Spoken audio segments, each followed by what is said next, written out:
Okay, so this video is going to start off, and before we look back at the video that we watched during the last video clip, I want to go over something real quick, um, just about that whole idea of what happens when we have.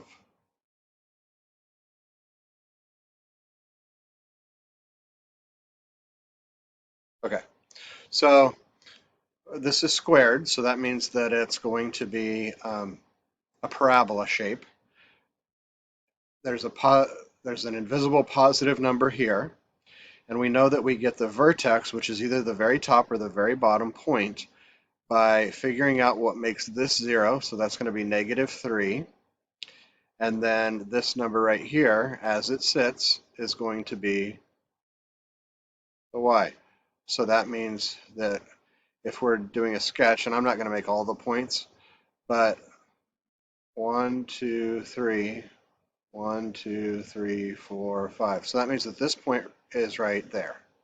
And it's either going to go, well, we know that this number is positive, so it's going to go up in some format. Okay. And we could plot more points to get, but I just wanted to go over how this number and this number affect the starting point or the highest or lowest point. Now, I mentioned most of the different types of equations, but ones that I forgot to mention is the absolute value, which is just two bars straight up and down, similar to parentheses, but they're straight up and down.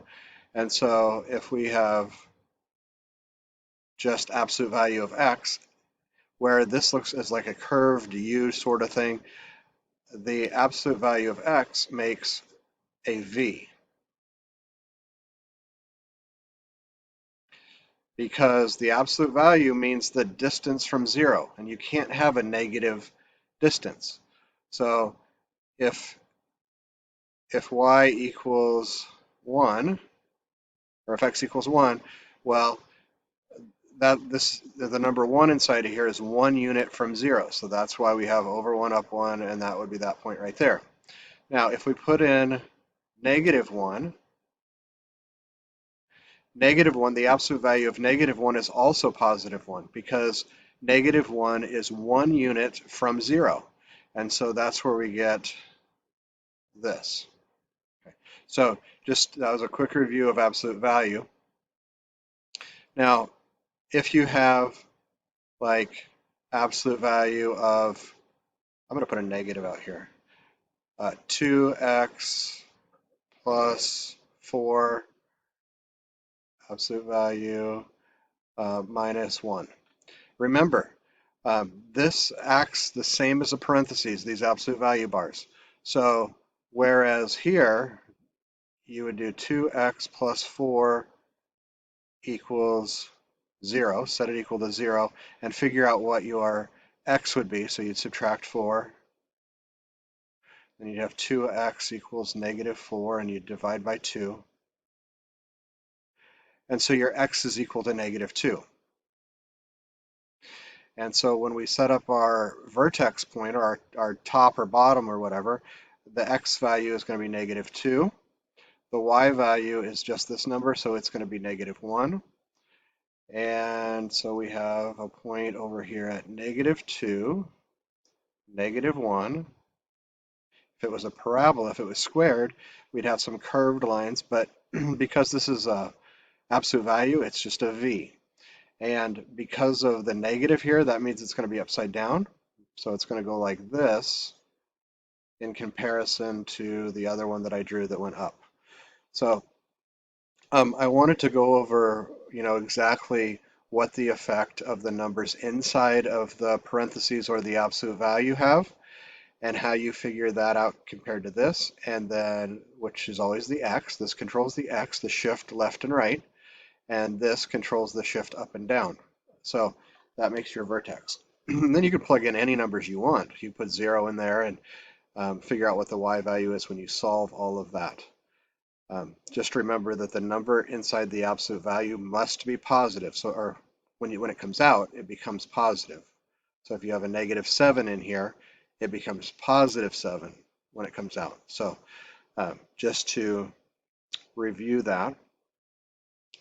Now, I was going to look at this video, but I may do a different one instead. Let's see if I'm able to look at this one.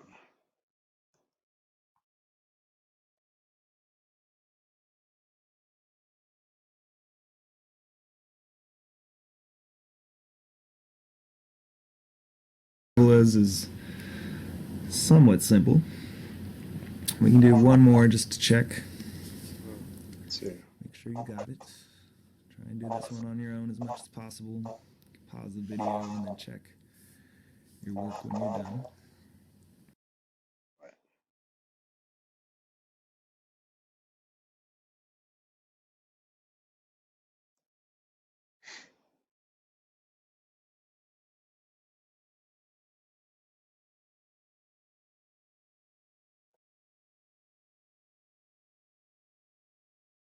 Okay, so let's see if I can size this one similarly. All right, sorry I couldn't be here, but I'm going to give you some quick notes.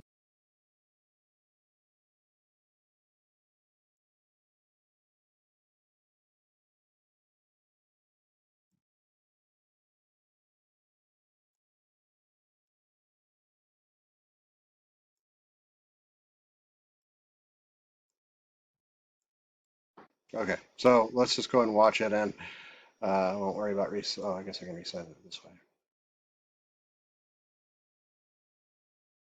Okay. Seeing, but you're probably used to solving these inequalities anyway. So let's just start with something.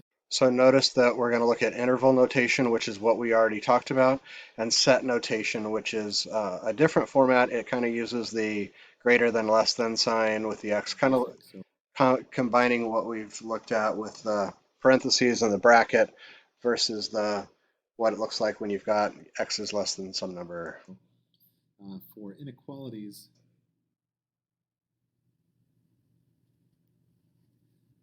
let's say you have something like x plus 5 is greater than or equal to 11. And you wanted to solve this. Okay, you solve this just like a normal equation, right? So you just subtract 5 on both sides. And then you get x is greater than or equal to 6. Okay? This right here is what we call algebraic notation.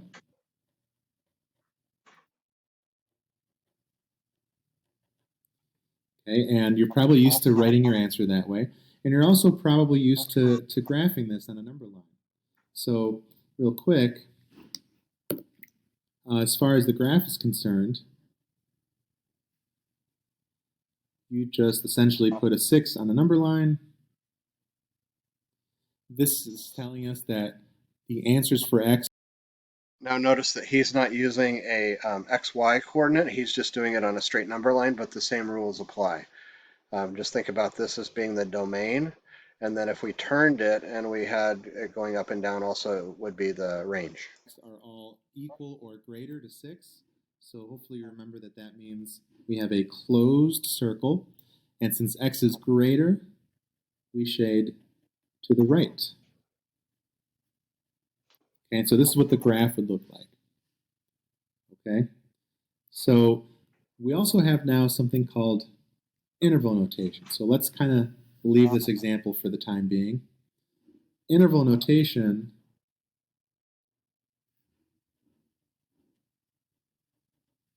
And this is the one that we already talked about with the parentheses and the brackets, just so you're keeping them straight. looks something like this. So for interval notation, the symbols that we use are either parentheses, so a left parentheses, a right parentheses, or brackets, a left bracket or a right bracket. Okay, and you basically use these anytime a point is included or filled in.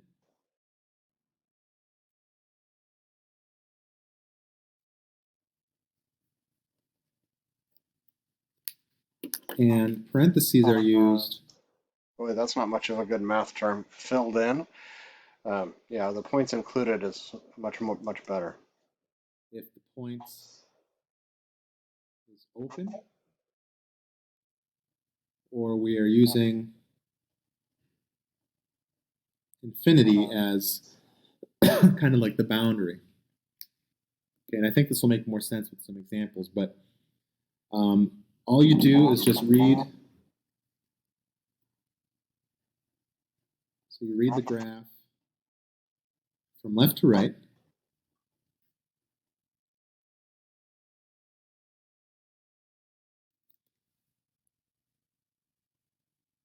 And so for the previous graph,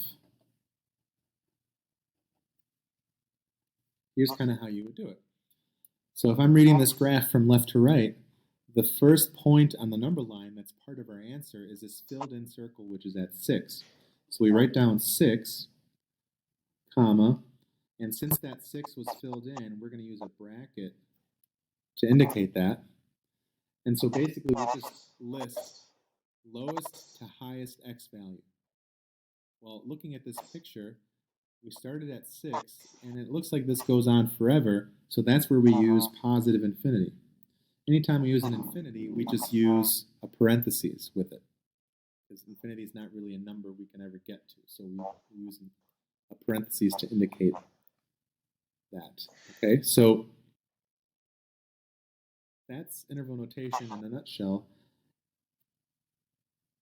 Set builder notation, or set notation,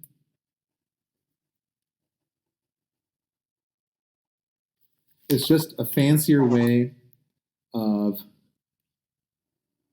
describing this algebraic solution. So what that looks like is something like. Notice that he compared set notation to the algebraic solution with the x greater than or equal to 6. He's right, and it's going to be a little bit more formal, but we'll go over that if we need to. So you always have these fancy little braces, and then you say x, and then this symbol here, and then, for example, and you read that as x such that, so that line that looks like a part of an absolute value symbol represents the word such that. We would use, if we're using the same graph, we would say x is greater than or equal to 6. Okay. Okay, so the only difference here this is the way you're used to writing it. X is greater than or equal to 6. The only difference is that you're putting an x with a line, and then you're putting these braces on the outside. So this reads x such that x is greater than or equal to 6. And the way that you would read this is the set of all x values. So that's what this part means. This means our variable is x, and we're looking at all the x's such that, that's what this symbol means, the vertical line. It's all x's such that x is greater than or equal to 6, which is a little bit redundant, but it's kind of an old school mathematical way to describe an entire set. So that's kind of how you would use set notation. Okay, so you need to know how to do both of these. You need to know how to write it like this. Starts at 6, includes 6 based on the bracket here, and then goes to from 6 in the positive direction all the way to positive infinity. If this was negative infinity, it'd be going the other direction, right? So, and then also this method here. All right, so let's just look at a couple of pictures. Okay, so for example, let's say we have this number line, and this is our solution.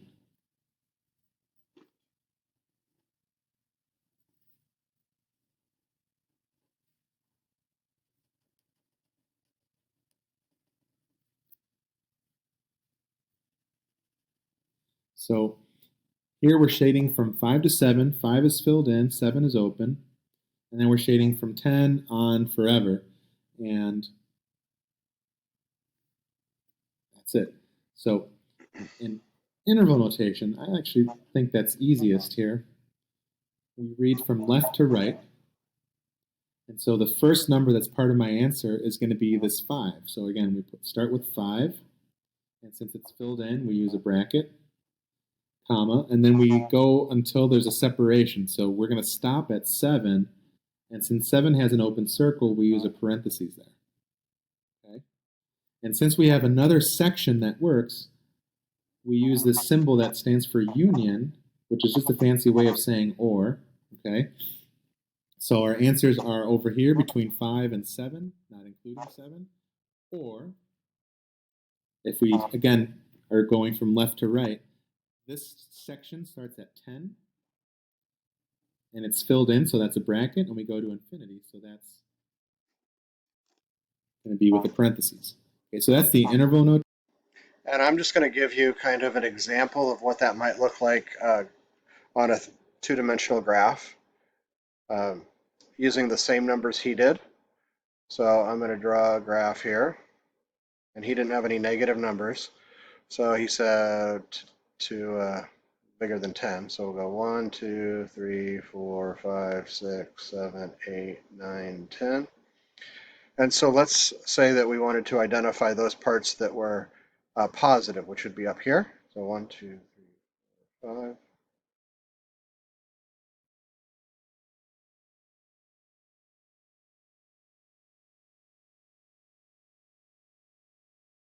7 and 10. So if we had and remember, these are just on the single number line, so we don't know exactly where they are. But let's say that it goes like this, and up here, and then it goes this way, and it stops here. So from 5 to 7, it's above the 0 line, so it would be considered positive. And then down here, this part is negative because it's below, it's in the negative numbers below the x-axis. And then up here, from 10 to positive infinity would be this section out here. So this one and this one are both in the positive. So that's just an example of what you might see if you weren't just using that just a number line. Notation, the algebraic notation, we would use a compound inequality here. So this translates to x is between, whoops, let me rewrite that. That should be x is less than 7, but also greater than or equal to 5. So hopefully you've seen that notation before. Or x is greater than or equal to 10. And on my picture, we don't include the 7 because the 7 is 0. It's not positive, just like we talked about before. Okay, so this, anytime you're stuck between two numbers, you use this compound inequality notation. X goes in the middle. You always go from left to right, just like we do with interval notation, and we just keep the symbols matching what we see. So if it's an open circle or a closed circle, here we have a closed circle for 5, we have a less than or equal to. 7 was open, so that's just less than.